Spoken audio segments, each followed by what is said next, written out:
जय हिंद प्यारे साथियों। रोजगार विद अजय यूट्यूब चैनल पर आप सभी का बहुत बहुत स्वागत है। और आज हम इस वीडियो में बात करने वाले हैं आपके साथ जो आपका सबसे मेन और सबसे इम्पोर्टेंट क्वेश्चन रहता है जब आप 10वीं पास कर लेते हो। फ़िलहाल में 10वीं का रिजल्ट आ रहा है, जैसे राजस्थान में आ चुका है और भी जितने स्टेट हैं जिनमें 10वीं का रिजल्ट या तो आ चुका है या आना बाकी है। तो जब 10वीं का रिजल्ट आ जाता है ना, उसके बाद हमारे दिमाग में एक क्वेश्चन बनता है कि अब हमें कौन सा सब्जेक्ट लेना चाहिए, क्योंकि 10वीं के बाद जो हम सब्जेक्ट लेते हैं वो सब्जेक्ट ही हमारा कैरियर डिसाइड करता है। बहुत सारी बार ऐसा होता है, बाद में जाकर हम पछताते हैं कि काश मैं ये सब्जेक्ट ना लेकर दूसरा सब्जेक्ट लेता तो मैं आज कहीं और होता। देखो, इस वीडियो के थंबनेल के ऊपर आपने खान सर और कुमार गौरव सर का फ़ोटो देखा होगा। देखो, मैंने उनके बहुत सारे वीडियो देखे हैं, इसके अलावा मैंने यूट्यूब का भी बहुत अच्छे से एनालिसिस किया है, बहुत सारे वीडियो देख के, और फिर मैं ये एक वीडियो बना रहा हूँ जहाँ पर मैं आपके साथ डिस्कस करूँगा कि 10th के बाद हमें कौन सा सब्जेक्ट लेना चाहिए। ठीक है, और देखो वो आप खुद डिसाइड कर लोगे आप, क्योंकि मैं यहाँ पर आपको बताऊँगा कि 10th पास करने के बाद जब आप 12th पास कर लोगे तो उसके बाद सब्जेक्ट वाइज आप कौन कौन से कोर्स कर सकते हो, कौन कौन सी जॉब कर सकते हो। ठीक है, तो यहाँ पर अब हम बात करने वाले हैं बिल्कुल फुल डिटेल से। देखो, सबसे पहली बात तो क्या होती है, यदि आप एक एजुकेटेड फैमिली से हो, आपको नॉलेज है, तो यदि आपको बिल्कुल फिक्स है कि मेरे को डॉक्टर बनना है, मेरे को आईआईटीएन बनना है, मेरे को एक जानवरों का डॉक्टर बनना है, मेरे को इंजीनियर बनना है, मेरे को आरएस बनना है, आईएएस बनना है, मेरे को जज बनना है, मेरे को वकील बनना है, मेरे को इंस्पेक्टर बनना है। यदि आपको ऑलरेडी पता है, आपका ऑलरेडी टारगेट है कि मेरे को ये बनना है, तो आपको अपना जो स्ट्रीम है, आपको जो अपना सब्जेक्ट है वो सेलेक्ट करने में कोई प्रॉब्लम नहीं आएगी। लेकिन आपका अभी तक कोई टारगेट नहीं है तो फिर बड़ा कन्फ्यूजन होता है, आपको कोई गाइड करने वाला नहीं है तो बड़ा कन्फ्यूजन बनता है। तो मैं इस वीडियो में आपकी हेल्प करने वाला हूँ। देखो, 10th पास करने के बाद यहाँ पर 12th के बाद में लिखा हुआ है, 12th के बाद हम क्या करें, तो भाई 10th के बाद 10th में 11th में आप सब्जेक्ट सेलेक्ट करोगे, उसके बाद 12th पास करोगे, फिर आप 12th के बाद कौन कौन से कोर्स करोगे जिससे कि अपना कैरियर बनेगा। तो जो 12th बाद हम जो कोर्स करते हैं जिनसे हम अपना कैरियर बनाते हैं, उनका बेस क्या होता है, 11th में सब्जेक्ट सेलेक्ट करना।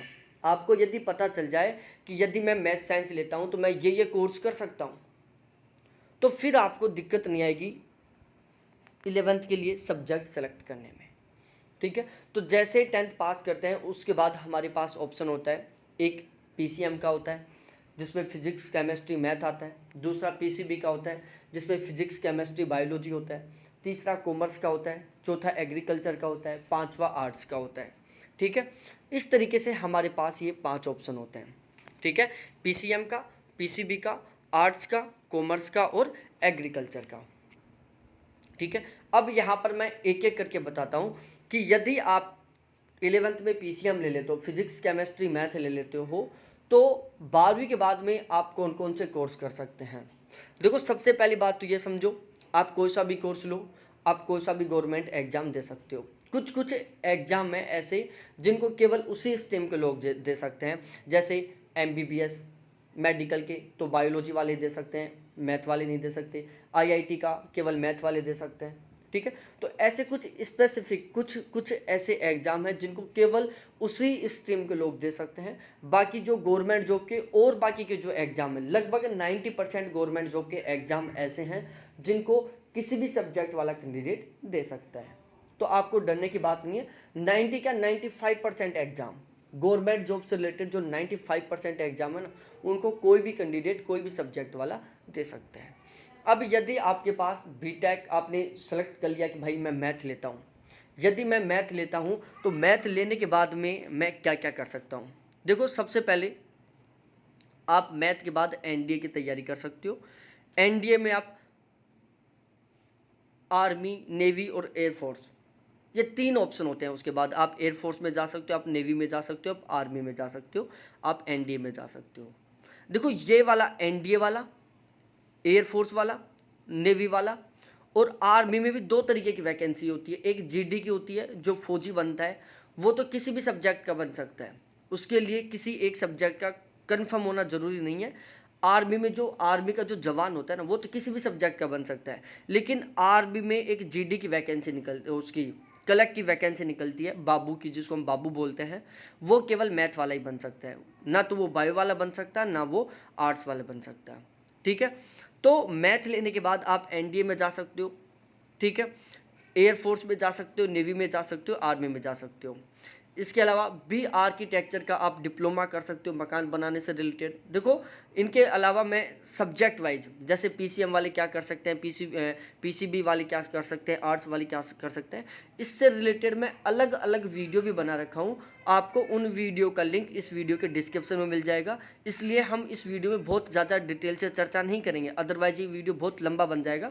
तो यदि आप जैसे सेलेक्ट कर लिया कि मेरे को मैथ लेना है, तो फिर इस वीडियो के डिस्क्रिप्शन में जाओ, वहाँ पर देखो कि आप मैथ लेने के बाद क्या क्या कर सकते हो, वहाँ पर मैंने बिल्कुल फुल डिटेल से समझा रखा है।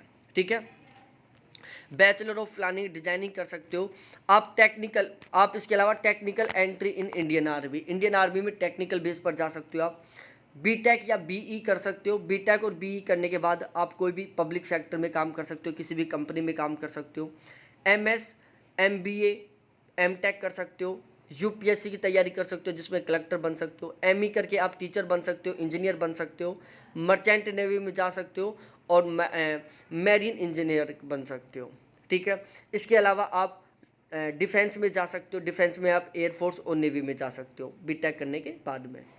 उसके अलावा आप 2 साल का डिप्लोमा कर सकते हो, जैसे पोलोटेक्निक कर सकते हो आप, B C S, B C A और बी एस सी कर सकते हो। इनके बाद आप एम सी ए कर सकते हो, M C S, M C M और एम बी ए कर सकते हो। होटल मैनेजमेंट का कोर्स कर सकते हो, ज़रूरी नहीं है कि होटल मैनेजमेंट का कोर्स केवल मैथ वाले करें, होटल मैनेजमेंट का कोर्स कोई भी कर सकता है, एग्रीकल्चर, साइंस, मैथ, आर्ट्स कोई भी कर सकता है। फिल्म टेलीविज़न डिप्लोमा ये भी कोई भी कर सकता है, film editing, cinematography, film processing ये भी कोई भी कर सकता है। ठीक है, इसके अलावा job in film production TV channel, इसमें भी मोस्टली कोई भी जा सकता है, लेकिन जो इनमें हायर पोस्ट है ना, जो टेक्निकल पोस्ट है, उसमें केवल साइंस वाले कैंडिडेट ही जा सकते हैं। इन सभी में जो टेक्निकल पोस्ट है उनमें केवल मैथ वाले जा सकते हैं।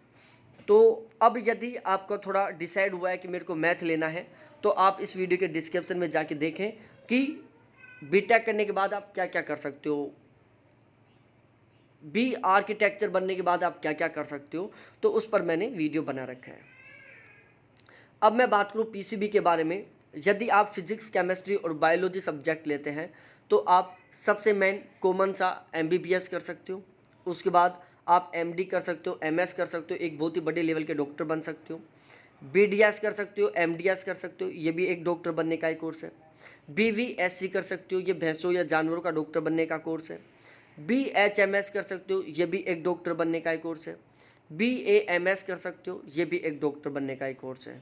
ठीक है, तो आप हर एक तरीके का डॉक्टर बन सकते हो, जानवरों का डॉक्टर और इंसान का डॉक्टर, कैसा भी डॉक्टर बन सकते हो।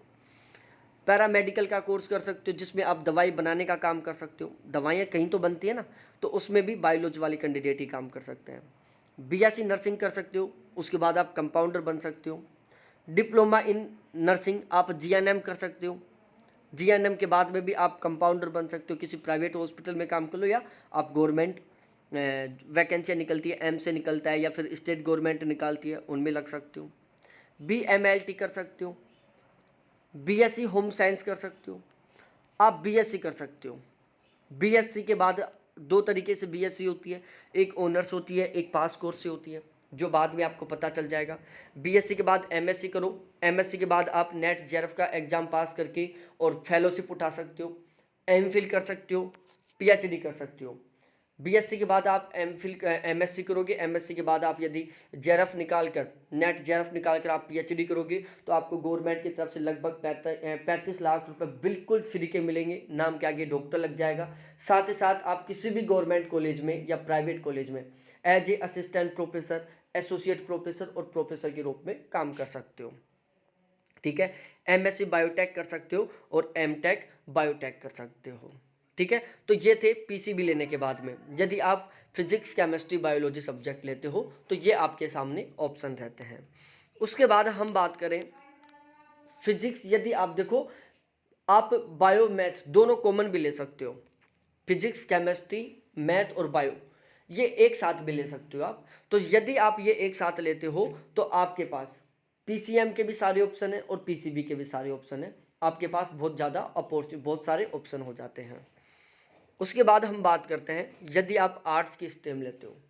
यदि आप आर्ट्स लेते हो तो सबसे पहली बात आप फैशन डिजाइनिंग कर सकते हो, इंटीरियर डिजाइनिंग कर सकते हो। देखो फैशन डिजाइनिंग और इंटीरियर डिजाइनिंग जरूरी नहीं कि आर्ट्स वाला ही करे, कोई भी कर सकता है। साइंस वाले भी कर सकते हैं, कॉमर्स वाले भी कर सकते हैं। BBA MBA, BBA MBA commerce वाला भी कर सकता है और आर्ट्स वाला भी कर सकता है। साइंस वाला बीबीए एमबीए नहीं कर सकता। डिप्लोमा कर सकते हो आप, एलएलबी कर सकते हो आप, डीटीएल कर सकते हो, एलएलएम कर सकते हो, डीएलएल कर सकते हो। एलएलबी करने के बाद वकील बनते हैं, वकील बनने के बाद एलएलबी करते हैं, उसके बाद वकील बनते हैं। एलएलबी के थ्रू जज बनते हैं। जो कोर्ट में जज होता है ना वो एलएलबी वाला ही होता है, उसने एलएलबी की होती है। बड़े बड़े वकील भी एलएलबी किए हुए ही होते हैं। बीएसडब्ल्यू कर सकते हो, एमएसडब्ल्यू कर सकते हो, डीईडी कर सकते हो और टीचर बन सकते हो, डीएड बोलते हैं इसको। ठीक है, इसके अलावा आप बीए कर सकते हो, कॉमन सा कोर्स है। बीए करने के बाद आप एमए कर सकते हो। ठीक है, एमए के साथ साथ एमए के बाद आप बीएड भी कर सकते हो। ठीक है, बीए करके बीएड करके आप थर्ड ग्रेड टीचर जो 5वीं क्लास तक पढ़ाते हैं, सेकंड ग्रेड टीचर जो 10वीं तक पढ़ाते हैं और फर्स्ट ग्रेड टीचर जो 11वीं 12वीं को पढ़ाते हैं वो बन सकते हो आप। ठीक है, बीए करने के बाद आपने बीएड की है तो आप थर्ड ग्रेड टीचर और सेकंड ग्रेड टीचर मतलब पहली से 10वीं क्लास तक को पढ़ाने वाले टीचर बन सकते हो। यदि आपने बीएड के साथ एमए भी कर ली, बीएड के बाद में एमए भी कर ली, मतलब आपने बीए कर ली, एमए कर ली और बीएड कर ली, तो आप फर्स्ट ग्रेड टीचर 11वीं 12वीं को पढ़ाने वाले टीचर बन सकते हो। ठीक है, और यदि आपने बीए कर ली, एमए कर ली, नेट क्वालिफाई कर लिया, जेआरएफ क्वालिफाई कर लिया, तो यदि आप जेआरएफ क्वालिफाई कर लोगे तो आपको जब आप पीएचडी करोगे, जेआरएफ पास करने के बाद जब आप पीएचडी करोगे तो आपको गवर्नमेंट के द्वारा लगभग 5 साल में 35 लाख रुपए मिलेंगे बिल्कुल फ्री के। ठीक है, बीए कर लिया, एमए कर लिया, पीएचडी हो गई तो उसके बाद आप किसी भी गवर्नमेंट और प्राइवेट कॉलेज में as a assistant professor, associate professor और प्रोफेसर के रूप में काम कर सकते हो, जहाँ पर बहुत अच्छा खासी सैलरी मिलती है। देखो आपको एक छोटा सा नॉलेज दे दूँ, असिस्टेंट प्रोफेसर, एसोसिएट प्रोफेसर और प्रोफेसर इनसे बेस्ट जो नौकरियाँ इस दुनिया में है नहीं। बहुत गजब की तो सैलरी मिलती है, साथ ही साथ बिल्कुल टेंशन फ्री जॉब है। ठीक है, इसके अलावा आप बीएड के बाद एमएड कर सकते हो। ठीक है, एमबीए कर सकते हो, यूपीएससी, आरपीएससी ऑलमोस्ट देखो जो यूपीएससी में क्या बनते हैं, कलेक्टर बनते हैं। आरपीएससी में एसडीएम वगैरह बनते हैं। ऐसे ही यूपी में भी कोई पीसीएस लेवल का एग्जाम होता है, हरियाणा में एचपीएससी का होता है। ऐसे देखो दो तरीके के एग्जाम होते हैं, एक होता है यूपीएससी जो पूरा भारत का एग्जाम है जिसमें कलेक्टर बनते हैं। ठीक है, और दूसरा होता है स्टेट लेवल के एग्जाम जिसमें एसडीएम बनते हैं, तहसीलदार बनते हैं, नायब तहसीलदार बनते हैं। ठीक है, बीडीओ बनते हैं, ऐसी पोस्ट रहती हैं। तो ये जो ऑफिसर लाइन की जो नौकरी है ना, जिसमें बत्ती की गाड़ी मिलती है, आपको ड्राइवर मिलता है, आपको एक सिक्योरिटी गार्ड मिलता है, जिसमें पावर रहती है। तो जो पावर वाली सारी सारी नौकरी है ना वो ऑलमोस्ट आर्ट्स वाले लगने लग गए आजकल। क्यों? क्योंकि उसमें जीके का पोर्शन बहुत ज़्यादा होता है। तो यदि आपका सपना है एक ऐसी नौकरी करना जिसमें पावर हो, जिसमें बहुत गजब की इज्जत हो, जिसकी बहुत अच्छी खासी सैलरी हो, आपको गवर्नमेंट गाड़ी मिल रही है, बत्ती वाली गाड़ी मिल रही है, लोग आपको सैल्यूट लगा रहे हैं, साइन के साथ आपका हर काम हो रहा है, तो आप आर्ट्स लो। क्या लो? आर्ट्स लो।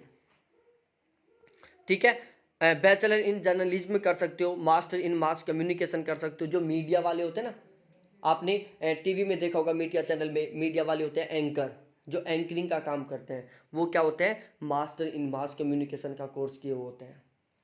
ये पहले होता है बैचलर इन मास कम्युनिकेशन, आप बीए कर लो मास कम्युनिकेशन में, उसके बाद एमए कर लो मास कम्युनिकेशन में, फिर आप बहुत ही अच्छे लेवल के एंकर बन जाओगे। BPED कर सकते हो, PT टीचर बन सकते हो। ठीक है, तो ये बहुत अच्छे वाले ऑप्शन है आर्ट्स के। उसके बाद हम बात करते हैं कॉमर्स के बारे में। देखो यदि आप कॉमर्स लेते हो तो कॉमर्स लेने के बाद में सबसे बड़ा एक सपना होता है CA बनने का। CA बनने का केवल एक ऑप्शन है कॉमर्स। यदि आपका टारगेट है CA बनना तो आप कॉमर्स लो। इसके अलावा आप BCom कर सकते हो, BBA कर सकते हो, MBA कर सकते हो। BBA MBA करने के बाद में आप किसी भी कंपनी में बहुत अच्छी खासी पोस्ट पर काम कर सकते हो, बहुत अच्छा खासा सैलरी मिलता है। CS फाउंडेशन कर सकते हो, BCA कर सकते हो, B आर्किटेक्चर कर सकते हो, B एड कर सकते हो। मतलब कॉमर्स के बाद में भी आप पढ़ाने के टीचर के जो भी काम होते हैं भाई, 11वीं 12वीं की जो गवर्नमेंट कॉलेज होती हैं उनमें जो टीचर पढ़ाते हैं वो टीचर बन सकते हो सारे के सारे। कॉमर्स के बाद में आप CA बन सकते हो। आप किसी भी देखो CEO बन सकते हो। आपने पढ़ा होगा उस कंपनी का CEO वो है, उस कंपनी का CEO वो है। तो कंपनियों के अंदर जो बहुत ज़्यादा सैलरी लेने वाले लोग हैं ना, या तो वो IITian होते हैं जो मैथ साइंस से होते हैं, या फिर वो कॉमर्स के स्टूडेंट होते हैं। ठीक है, ये बात ध्यान रखना कि कंपनियों के अंदर जो सबसे ज़्यादा सैलरी लेने वाले लोग होते हैं, जो बिल्कुल टॉप लेवल पर बैठे होते हैं ना, वो ज़्यादातर चांस होता है वो कॉमर्स स्ट्रीम के होते हैं। ठीक है, बाकी मैथ साइंस वाले भी होते हैं, लेकिन ज़्यादातर लोग कॉमर्स वाले होते हैं। जैसे किसी कंपनी का CEO है तो ज़्यादातर चांस है वो कॉमर्स का रहता है। ठीक है, तो कंपनियों के अंदर जो अच्छी खासी सैलरी लेने वाले लोग होते हैं वो ज़्यादातर कॉमर्स वाले होते हैं। आप MBA कर सकते हो, आप बैंकों में PO या DO के रूप में काम कर सकते हो। बैंकों में ध्यान रखना, बैंकों में ऑलमोस्ट कॉमर्स वालों को लेते हैं। जो प्राइवेट बैंक होते हैं उसमें कॉमर्स वाले ज़्यादा रहते हैं। LLB कर सकते हो, LLM कर सकते हो, CA कर सकते हो, ICWA कर सकते हो, B.Ed कर सकते हो, M.Ed करके आप टीचर बन सकते हो। बैचलर इन लाइब्रेरी साइंस आप लाइब्रेरियन बन सकते हो। इसके अलावा CS कर सकते हो, टैली कर सकते हो, इंडियन मिलिट्री एकेडमी में जा सकते हो, आप इंडियन नेवी वगैरह में जा सकते हो, इनमें कोई भी जा सकता है। ठीक है, इसके अलावा एक स्टैटिक की और जॉब होती है। ठीक है, स्टैटिक नाम से एक जॉब होती है, गवर्नमेंट जॉब होती है, वो केवल ही कॉमर्स वाले लगते हैं। जैसे CA केवल कॉमर्स वाले बनते हैं ना, ऐसे वो एक गवर्नमेंट जॉब है जो केवल CA कॉमर्स वाले बनते हैं। तो ये था कॉमर्स का सिस्टम। यदि आपको किसी कंपनी में काम करना है बहुत अच्छी खासी सैलरी पर, आप कॉमर्स लो। ठीक है, आपको CA बनना है, आप कॉमर्स लो। अब आप बात करते हैं एग्रीकल्चर। देखो फिलहाल की मैं बात करूँ ना, एग्रीकल्चर पर लोगों का बहुत कम ध्यान है। ठीक है, लेकिन फिलहाल की मैं बात करूँ तो एग्रीकल्चर में सबसे कम कंपटीशन है। ठीक है, सबसे कम कंपटीशन है एग्रीकल्चर में। एग्रीकल्चर लेने के बाद आप देखो जेट का एग्जाम दे सकते हो, ICAR का एग्जाम दे सकते हो। जैसे नीट MBBS करने के लिए नीट का एग्जाम होता है, BTech या BE करने के लिए IIT जी मेंस का एग्जाम होता है। बिल्कुल ठीक इसी तरीके से यदि आप गवर्नमेंट कॉलेज से BSc करना चाहते हो एग्रीकल्चर में तो जेट का ICAR का एग्जाम होता है। ठीक है, और यदि आपको इस एग्जाम के थ्रू अच्छी रैंक लेके आते हो और अच्छी कॉलेज मिलती है तो वो ही बिल्कुल IIT की तरह ही आपको बहुत अच्छे खासे प्लेसमेंट पर कंपनियां लेके चली जाएंगी, जो आपको बहुत शानदार वाली सैलरी देंगी। आप वेटनरी करके कंपाउंडर, भैंसों के जानवरों के जो कंपाउंडर होते हैं ना वो एग्रीकल्चर वाले होते हैं। जिनको भैंसों के डॉक्टर होते हैं ना, गाँव में आते हैं जो देखने के लिए, वो कृषि पर्यवेक्षक, जो कृषि पर्यवेक्षक होता है, एग्रीकल्चर सुपरवाइजर, ये गवर्नमेंट जॉब होती है जो केवल एग्रीकल्चर वाले बनते हैं। ठीक है, तो यहाँ पर तो ये समझो बहुत ही कम कंपटीशन है। एग्रीकल्चर से आप BSc करके MSc करके किसी कंपनी में भी काम कर सकते हो, गवर्नमेंट जॉब भी कर सकते हो, टीचर भी बन सकते हो। तो फिलहाल में सबसे कम कंपटीशन है एग्रीकल्चर में। बहुत अच्छी खासी गवर्नमेंट जॉब अपॉर्चुनिटी है, प्राइवेट जॉब अपॉर्चुनिटी है, दोनों बहुत अच्छी खासी हैं। अब आप कंफ्यूज हो गए होंगे क्योंकि हर जगह मैंने बहुत सारी अच्छी अच्छी चीज़ें बताई हैं। अब देखो यदि आपका एक कॉमन सा टारगेट है कि सरकारी नौकरी की तैयारी करनी है, मेरे को पटवारी बनना है, मेरे को पुलिस वाला बनना है, मेरे को थानादार बनना है, आपको कॉमन सी गवर्नमेंट जॉब की तैयारी करनी है। ठीक है, तो कौन सा सब्जेक्ट लें हम? एक कॉमन सा नौकरी करना है मेरे को, थानादार बनना है, इंस्पेक्टर बनना है, इनकम टैक्स इंस्पेक्टर बनना है, ऐसी गवर्नमेंट जॉब की नौकरी करनी है आपको, तो फिर कौन सा सब्जेक्ट लें? देखो उसके लिए मैं बताता हूँ आपको, ये पीसीएम, पीसीबी, आर्ट्स, कॉमर्स और एग्रीकल्चर, इसमें कंपेयर करके बताता हूँ। देखो आजकल आप कोई भी गवर्नमेंट जॉब का एग्जाम दो, XYZ कोई सा भी दो, हर एग्जाम में मैथ और रीजनिंग बिल्कुल कंपलसरी आता है, ठीक है। और सबसे ज़्यादा पोर्शन भी मैथ और रीजनिंग का ही होता है। और जिसका मैथ सही होता है ना, उसका रीजनिंग ऑटोमेटिकली सही होता है। और मैथ सही किसका होगा? जिनके पास 12th तक भी मैथ्स है, जो आगे भी मैथ से जुड़े हो ना, उन लोगों का जो मैथ है बाकी इन लोगों की तुलना में क्या होगा? बहुत अच्छा स्ट्रॉन्ग होगा। जिसका मैथ स्ट्रॉन्ग है उसका क्या स्ट्रॉन्ग रहेगा? रीजनिंग स्ट्रॉन्ग रहेगा। उसका इंग्लिश भी कहीं ना कहीं अच्छा खासा रहेगा और वो ओवरऑल जल्दी नौकरी लगने का चांस रहता है। आर्ट्स वाले कैंडिडेट का क्या होता है? मैथ कमज़ोर रहता है, क्योंकि 11वीं 12वीं फिर बीए 5 साल तक वो मैथ से नहीं जुड़ते, इसलिए उनका मैथ कमज़ोर हो जाता है। इनका जीके स्ट्रॉन्ग रहता है, लेकिन जीके का ज़्यादा पोर्शन आता है यूपीएससी और जो मतलब जो प्रशासनिक सेवाएं होती हैं, जिनमें पावर होती है, रेपुटेशन होती है, जो प्रशासनिक सेवाएं होती हैं, जिनमें बत्तियों की गाड़ी मिलती है ना, उनमें तो जीके का पोर्शन अधिक होता है। लेकिन जो बाकी के जो कंपटीशन एग्जाम है, जैसे पटवारी का हुआ, पुलिस का हुआ, तहसीलदार का हुआ, सॉरी पटवारी का हुआ, पुलिस का हुआ, ग्राम सेवक का हुआ, एसआई का हुआ, इनमें जीके का पोर्शन कम होता है, बल्कि मैथ और इनका रीजनिंग का पोर्शन ज़्यादा होता है, ठीक है। और कॉमर्स वाले कॉमर्स की वैकेंसियों के लिए बहुत एलिजिबल हो पाते हैं। एग्रीकल्चर वाले एग्रीकल्चर सेक्टर से जो वैकेंसियाँ निकलती हैं उसके लिए, फिजिक्स, केमिस्ट्री, बायोलॉजी के लिए यदि आप जनरल कंपटीशन की तैयारी कर रहे हो और यदि आपके पास 12 तक फिजिक्स, केमिस्ट्री और बायोलॉजी सब्जेक्ट है, आपको 0% बेनिफिट मिलेगा। क्या मिलेगा? 0% बेनिफिट। तो अब मैं इनको क्रम से जचवा देता हूँ। यदि आप नॉर्मली तरीके से जो गवर्नमेंट जॉब के एग्जाम होते हैं, जिनकी रेगुलर वैकेंसियाँ निकलती रहती हैं, जैसे एसएससी की हुई, रेलवे की हुई, पटवार की हुई, ग्राम सेवक की हुई, पुलिस की हुई, जो ये नॉर्मल तरीके से जो वैकेंसियाँ आती रहती हैं स्टेट गवर्नमेंट के द्वारा, सेंट्रल गवर्नमेंट के द्वारा, ठीक है। और यदि आपका इन जॉब में लगना टारगेट है, किस किस में? एसएससी में, बैंक में, इसके अलावा अपना रेलवे में, इसके अलावा पटवार में, ग्राम सेवक में, पुलिस में, तो ये जो नॉर्मल नॉर्मल जो रेगुलर वैकेंसियाँ निकलती रहती हैं स्टेट गवर्नमेंट के द्वारा, सेंट्रल गवर्नमेंट के द्वारा, इनमें लगना आपका सबसे मेन टारगेट है। तो उन जॉबों में सबसे ज़्यादा बेनिफिट मिलेगा आपको तब जब आप पीसीएम सब्जेक्ट लोगे, क्योंकि आपका मैथ से रिलेशन बना रहेगा। मैथ स्ट्रॉन्ग रहेगा तो आपका रीजनिंग ऑटोमेटिकली स्ट्रॉन्ग हो जाएगा, कहीं ना कहीं आपका इंग्लिश भी स्ट्रॉन्ग रहेगा। तो ये आपके पास पॉजिटिव पॉइंट है, ठीक है। फिर दूसरे नंबर पर पॉजिटिव पॉइंट रहता है आपका आर्ट्स सब्जेक्ट लेना। यदि आप पीसीएम नहीं ले पा रहे हो तो फिर आप आर्ट्स ले लो, आपको थोड़ा बेनिफिट मिलेगा। बाकी एग्रीकल्चर, कॉमर्स और पीसीबी, इनका कोई बेनिफिट नहीं मिलता इनमें, ठीक है। इनका 0% बेनिफिट मिलता है। बायोलॉजी के क्वेश्चन आते हैं तो फिजिक्स, केमिस्ट्री तो यहाँ से भी स्ट्रॉन्ग हो जाएगी आपकी। बायोलॉजी के 5-10 क्वेश्चन आते हैं जो आप पढ़ लोगे, ठीक है।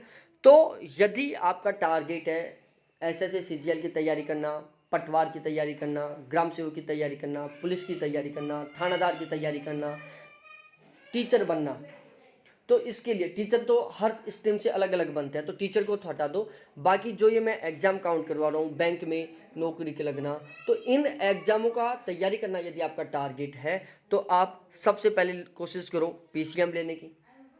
यदि आपका मैथ स्ट्रॉन्ग है तो, मैथ कमज़ोर है तो फिर आप कोशिश करो आर्ट्स लेने की। तीसरे नंबर पर प्रायोरिटी दूंगा मैं बायोलॉजी को, और फिर इनका कोई मतलब ही नहीं है, ठीक है, क्योंकि इन सब्जेक्टों से एक भी क्वेश्चन नहीं आते इन एग्जामों में। तो वीडियो आपको बहुत अच्छा लगा होगा, सारी चीज़ें आपको समझ में आ गई होंगी। फिर भी यदि आपके दिमाग में कोई डाउट है, कोई कंफ्यूज है, डायरेक्टली आप कमेंट सेक्शन में कमेंट करके पूछ सकते हो। बहुत बहुत धन्यवाद आपको देखने के लिए, थैंक्स, बाय। और हाँ, ये जो चैनल है ना, आपका जो कैरियर बनाने में बहुत हेल्प करेगा, क्योंकि इस चैनल के माध्यम से मैं हर एक सरकारी वैकेंसी के बारे में जानकारी देता रहता हूँ, हर एक सरकारी नौकरी के बारे में बताता रहता हूँ, सरकारी नौकरी में कितनी सैलरी मिलती है, किस नौकरी में कितनी सैलरी मिलती है, इन सभी के बारे में बताता रहता हूँ। तो एक बार इस चैनल को ज़रूर सब्सक्राइब करें। बहुत बहुत धन्यवाद आपको देखने के लिए, थैंक्स बाय मेरे प्यारे साथियों। सब्सक्राइब करना मत भूलना, लाइक ज़रूर करना, शेयर ज़रूर करना।